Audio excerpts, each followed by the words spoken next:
Okay, Dutch pour. Let's do another one on tile again. I've got a bit of leftover paint. And then this time I'm wondering what it would look like with a bit of black in the background. I don't have enough. If I don't have enough black, then maybe I'll use something else. Who knows? It's all about experimenting, isn't it? And just having some fun with it. And then see what happens. I feel like I got some yuck stuff in there.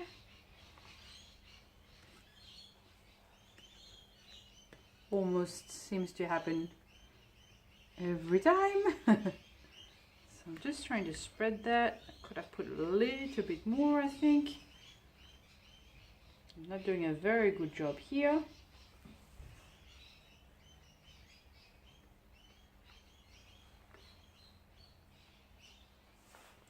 Just make sure I have enough black if possible to do this whole thing.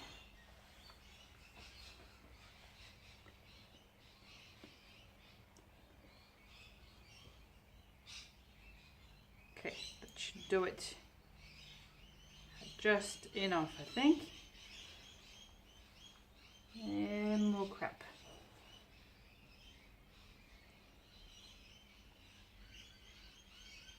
Okay, let's leave it at that. So let's see what happens. I'm thinking I'm going to do the same sort of order as the previous one, I think. Really don't have much paint left, but we shall see. I'll put it in and see what happens. I'm wondering if I should put a bit of white as well, just to make sure it doesn't end up too dark. That's the blue. Leftover pink.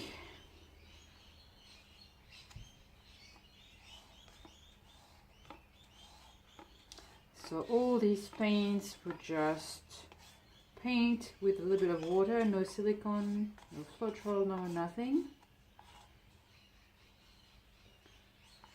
Get the last drop.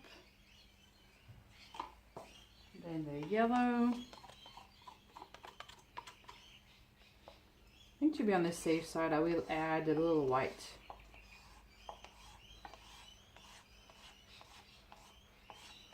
In the center.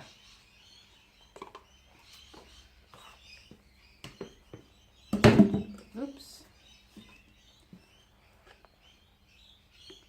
Just a little. Let's see what happens.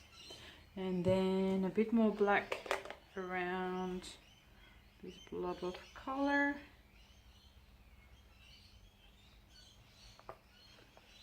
Like so.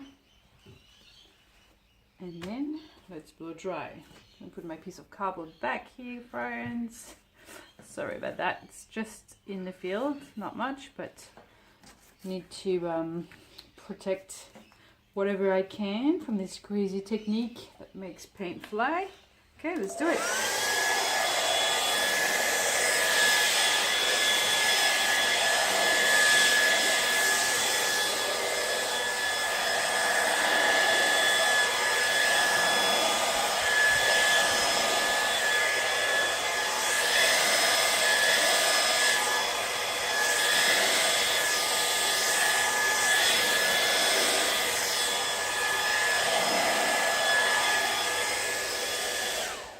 I'm not going to push it because, as I've explained before, it's really easy to just overdo it and get the colors just mixing too much and creating mud. So I don't want to go that far.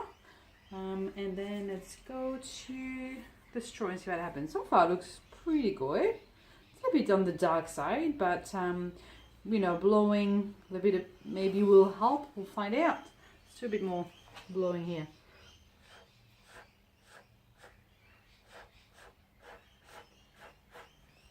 That's pretty. Ah, love that section here. I think there's a bit of white under there, so I'm going to blow that off a little bit.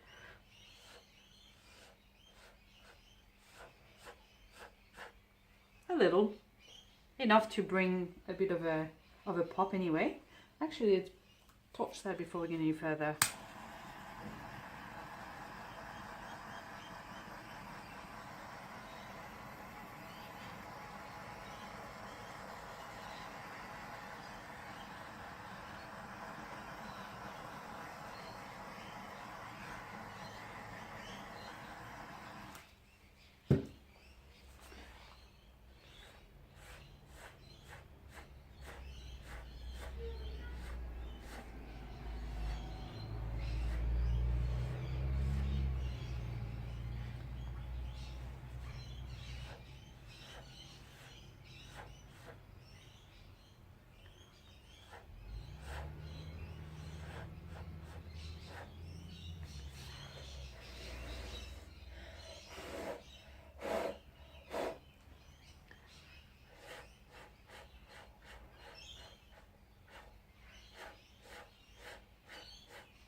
pretty interesting, quite different from the white background obviously. Very intense and very moody. It's pretty cool.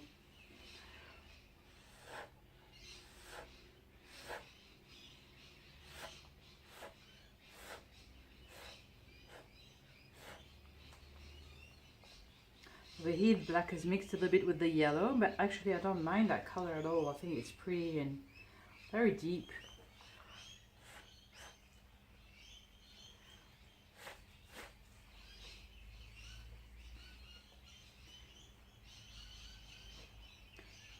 A little bit of touching up around the edges here, but I'll do that off camera later on.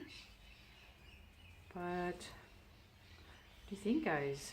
This bit's really pretty, isn't it? I love those cells here. I don't want to touch them too much. Maybe if I bring some of that paint around here to connect these two sections, the light and the dark. Let's move this around to the other side. Give you a close-up while I'm at it. Gives you an idea of what I'm doing.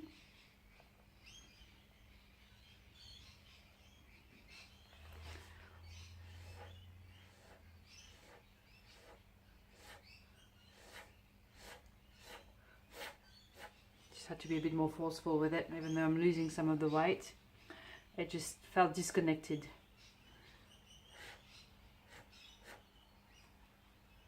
Really cool section here. It's like fire. It's awesome. Now I'm going to add a little bit more black on the edge here.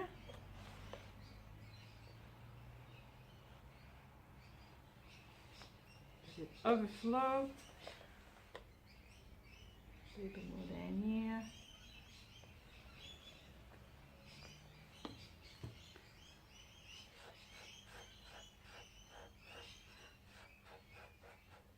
Okay, I'll fix the edges off camera. Let me show you up close. The colors are just beautiful and intense against the black. It is just stunning. So, of course, acrylics always dry a bit darker than they are, and sometimes a little bit more dull than you want. So, to get these colors back, well, resin is your friend.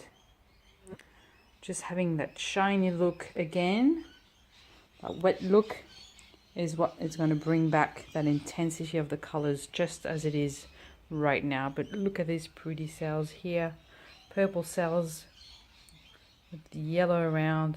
Love, love, love. I might torch it a little bit more just before I put it aside to dry. But let me know what you think. Do you enjoy this? Did you like it? Give me a thumbs up to let me know. Thanks. Bye.